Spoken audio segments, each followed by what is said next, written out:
প্রিয় শিক্ষার্থী বন্ধুরা, আমরা আজকে শিখব ভগ্নাংশ কাকে বলে এবং ভগ্নাংশের যোগ বিয়োগ। ভগ্নাংশ তিন প্রকার: প্রকৃত ভগ্নাংশ, অপ্রকৃত ভগ্নাংশ বা মিশ্র ভগ্নাংশ।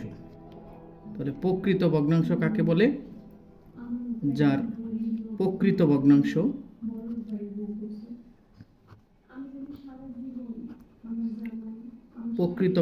হচ্ছে যার লব ছোট কিন্তু হর বড়,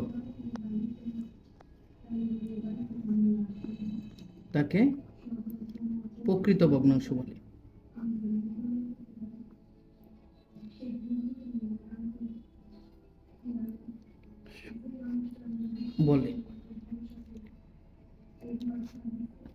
যেমন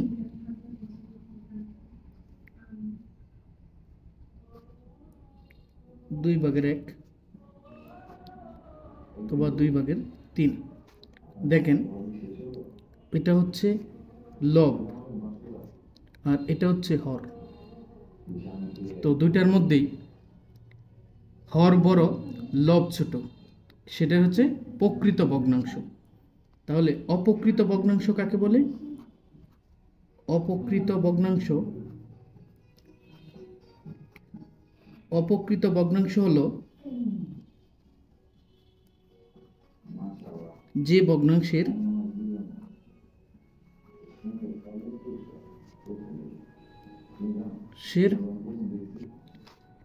হর লব বড়, হর ছোট, তাকে অপ্রকৃত ভগ্নাংশ বলে।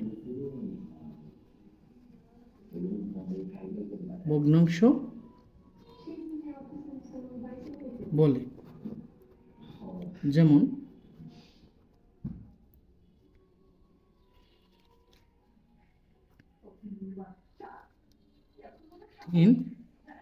দুই ভাগের তিন, চার ভাগের পাঁচ।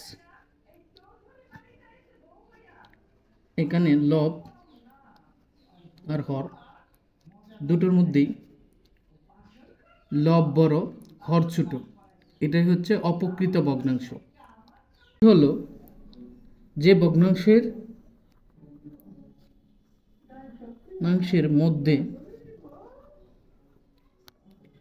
ভগ্নাংশের মধ্যে সমস্ত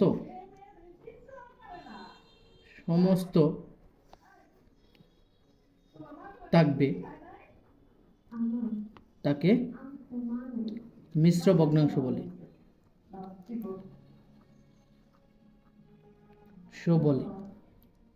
যেমন আপনাদের উদাহরণ দিলে বুঝতে পারবেন। যেমন এক সমস্ত দুই ভাগের এক বা তিন সমস্ত দুই ভাগের এক। এটার ক্ষেত্রে ঠিক সেম, যে অপ্রকৃত ভগ্নাংশ যেরকম লব বড় থাকে, হর ছোট থাকে, ঠিক সেরকম মিশ্র ভগ্নাংশের যখন আমরা আবার ভেঙে নিব তখন আবার অপ্রকৃত ভগ্নাংশের সৃষ্টি হবে। যেমন আমি একটা উদাহরণ দিই। যেমন এখানে আছে এক সমস্ত দুই ভাগের এক, বা এটার সাথে এটার গুণের সম্পর্ক আর এটার সাথে এটা গুণের ফলাফল যেটা আসবে সেই ফলের সাথে এটা যোগ হবে। তাহলে 2 একে 2 আর 1 3, তাহলে 2 ভাগের 3, বা 3 সমস্ত 2 ভাগের 1, যেটা এটার সাথে 3-এর সাথে 2 গুণ, মানে যে পূর্ণ সংখ্যাটা থাকবে সেই পূর্ণ সংখ্যার সাথে হরের গুণ এবং যে ফল হবে তার সাথে লবের যোগ। 3 দুগুণে 6 আর 1 7, বা 2 ভাগের 7। তাহলে আমরা আজকে দেখলাম ভগ্নাংশ কাকে বলে এবং ভগ্নাংশ কয় প্রকার। ভগ্নাংশ হচ্ছে 3 প্রকার: প্রকৃত ভগ্নাংশ, অপ্রকৃত ভগ্নাংশ, মিশ্র ভগ্নাংশ।